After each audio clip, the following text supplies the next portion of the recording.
प्यारे दोस्तों, total vacancy के यूट्यूब चैनल पर आप सभी का बहुत बहुत स्वागत है।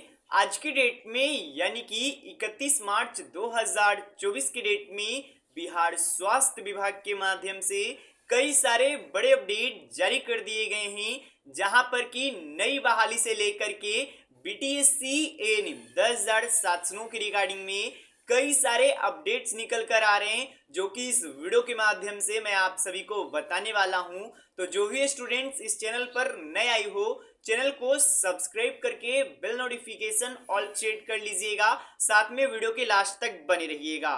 तो दोस्तों, सबसे पहले अपडेट देने वाला हूं बीटीएससी एएनएम 10,700 के रिगार्डिंग में। जो भी स्टूडेंट्स इस भर्ती में आवेदन किए हैं, आप लोगों के लिए एक इंपॉर्टेंट अपडेट है। सबसे पहले तो जो क्वालिफाइड स्टूडेंट्स ने केस किया था, मैं उसके रिगार्डिंग में भी लगातार आपको अपडेट बताता आ रहा हूं, और इसका सुनवाई भी 29 तारीख को हुआ था। लेकिन 29 तारीख को यहां पर सुनवाई तो हुआ, लेकिन कोई भी फैसला या फिर कोई भी डिसीजन नहीं लिया गया। यहां तक जो नेक्स्ट डेट है उसे भी यहां पर एक तरीके से टेंटेटिव रखा गया है, अनुमानित रखा गया है कि कुछ दिनों में आ जाएगा। तो अपडेट यही है कि जिस दिन सुनवाई होना था उस दिन सुनवाई नहीं हो पाया है, और अभी के लिए ये केस का डेट जैसे ही आता है मैं आप सभी को अपडेट दे दूंगा। अभी आप लोग को कौन से चीज पर इंपॉर्टेंट रहना चाहिए, तो दो इंपॉर्टेंट है दोस्तों, वो है 2 अप्रैल को जो यहाँ पर सरकार ने एलपीए दायर किया है, उसके लिए एक इंपॉर्टेंट अपडेट आपको देखने को मिल सकता है।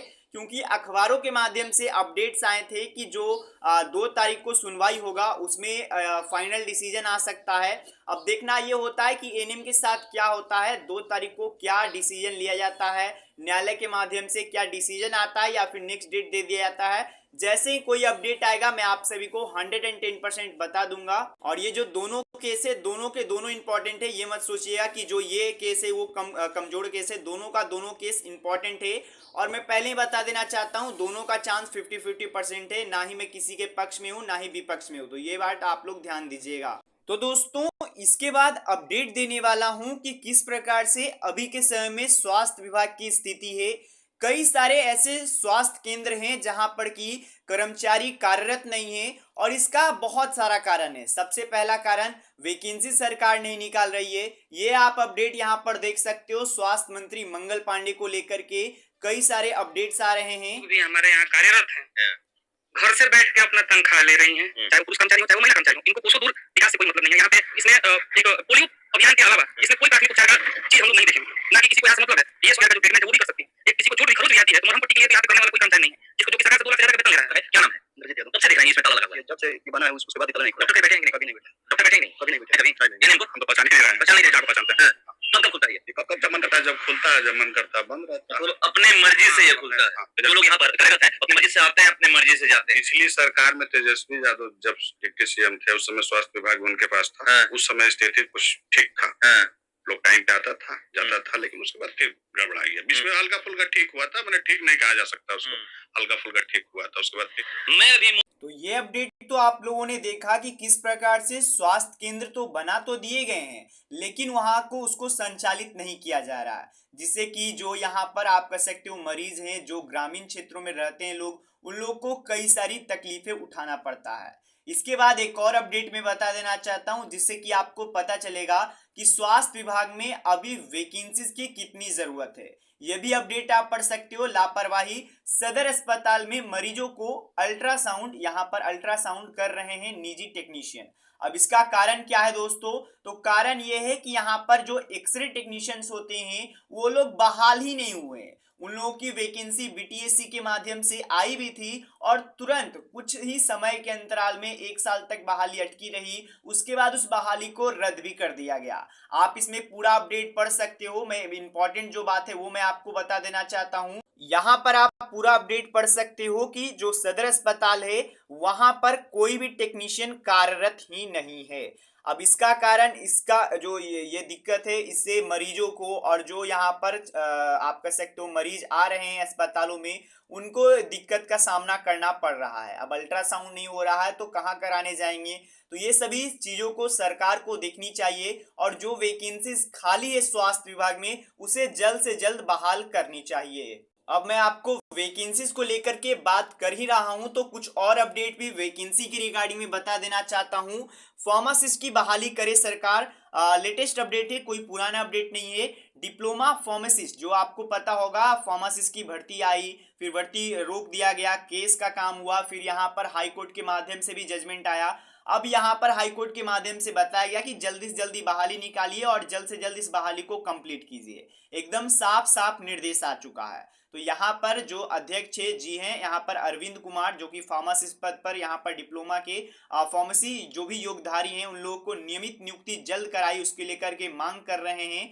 पिछले कई वर्षों में राज्य के फार्मासिस्ट पद पर नियमित नियुक्ति नहीं हुई है, और ये पिछले वर्ष की बात नहीं है, 1-2 साल से नहीं, कई वर्षों से, करीबन 5 से 6 वर्षों से फार्मासिस्ट की बहाली परमानेंट नहीं आई है, जिसकी वजह से राज्य में लगभग सभी सरकारी अस्पतालों में फार्मासिस्ट का पद रिक्त है। यहाँ पर अपडेट पढ़ सकते हो, फार्मासिस्ट का पद रिक्त है।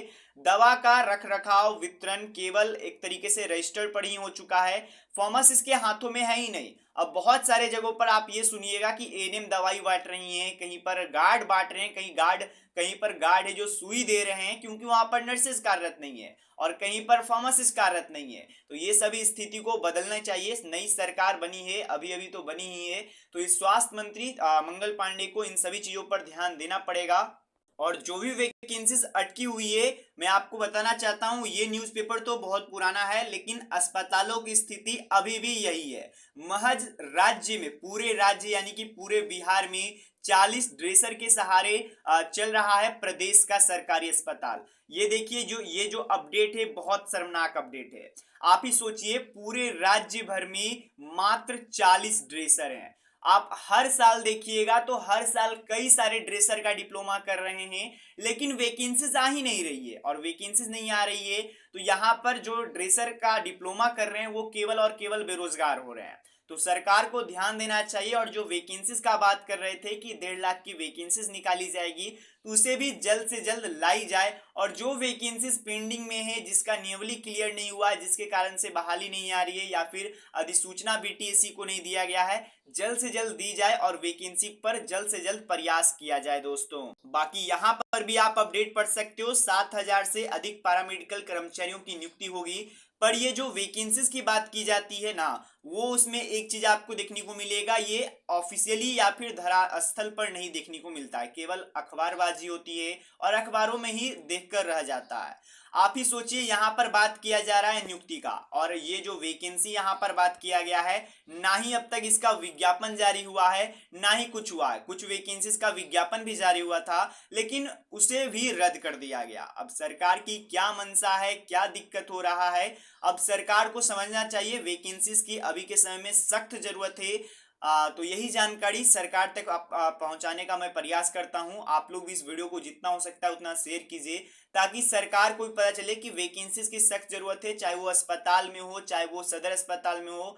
कौन कौन सी वैकेंसीज की जरूरत है तो वो भी मैं बता देना चाहता हूँ। जीएनएम की भी वैकेंसी काफी समय से नहीं आया है, pharmacist, dresser, lab technician, OT, CG, बहुत सारे यहाँ पर पद है। मैं नाम नहीं ले सकता हूँ, इतने सारे पद है दोस्तों। तो इन सभी पर विचार किया जाए। मुझसे ज्यादा विभागीय जानता है कि कितने पद खाली हैं, कितने पद स्वीकृति हैं, तो उस पर ध्यान दिया जाए। धन्यवाद दोस्तों, वीडियो देखने के लिए, मिलते हैं।